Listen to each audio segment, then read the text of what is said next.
Academic discipline, theoretical English grammar, lecture 10.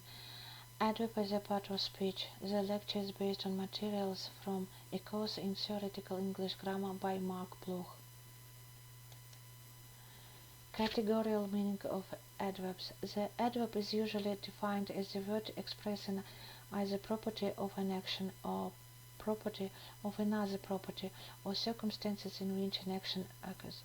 This definition, though certainly informative and instructive, fails to directly point out the relation between the adverb and the adjective as primary qualifying part of speech. The definition of adverb is a notional word expressing a non-substantive property, that is, a property of non-substantive referent. This formula immediately shows the actual correlation between the adverb and the adjective, since the adjective is the word expressing a substantive property. Denoting qualifications. The above definition approaching the adverb as the word of the secondary qualifying order presents the entire class of adverbial words as the least self-dependent of all the four notional parts of speech. Indeed, as has been repeatedly pointed out, the truly complete nominative value is inherent only in the noun, which is the name of substances. The verb comes next in its self-dependent nominative force, expressing processes as dynamic relation of substances, i.e. their dynamic relational properties in the broad sense. After that follow qualifying parts of speech, first the adjective denoting qualifications of substances, and then the adverb denoting qualifications of non-substantive phenomena which find themselves within the range of notional signification. Specific nominative value.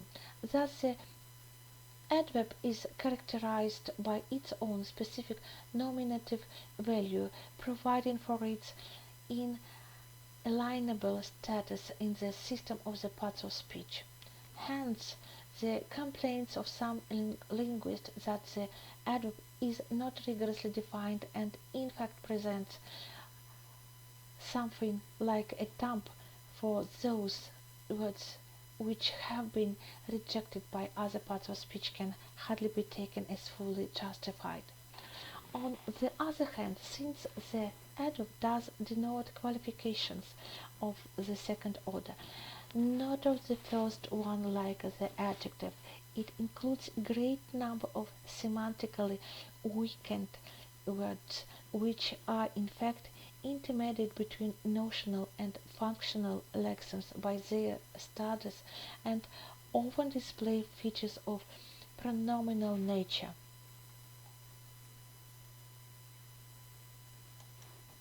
Functions of adverbs.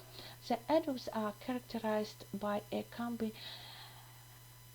combinability with verbs, adjectives, and words of adverbial nature. The functions of adverb in these combinations consist in expressing different adverbial modifiers.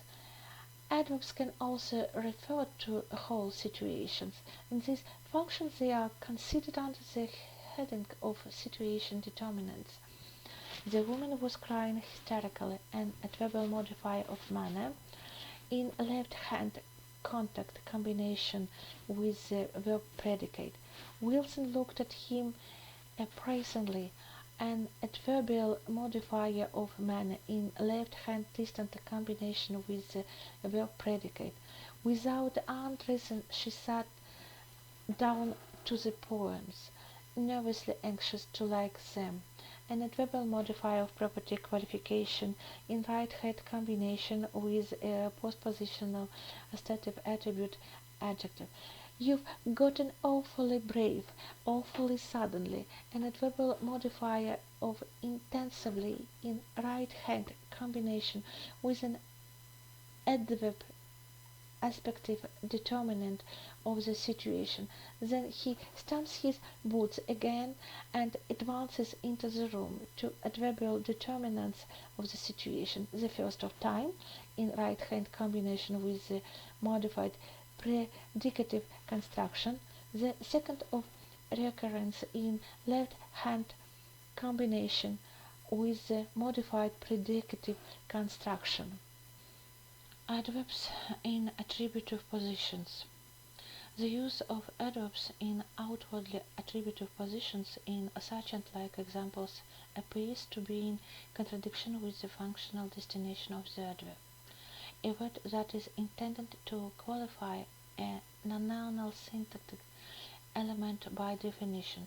However, this seeming inconsistence of the theoretical interpretation of adverbs with their actual uses can be clarified and resolved in the light of the syntactic principle of nominalization elaborated within the framework of the theory of paradigmatic syntax.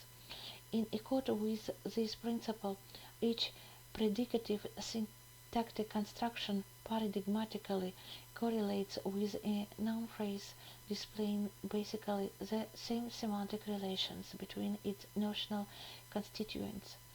A predicative construction can be actually changed into a noun phrase, by which change the dynamic situation expressed by the predicative construction receives a static name. Now, adverbs determinants modifying in constructions of this kind the situation as a whole are preserved in the corresponding nominalized phrases without a change in their inherent functional status. The world that exists today, the world today. We kept vigil overnight, our vigil overnight. Then he was the president, the then president.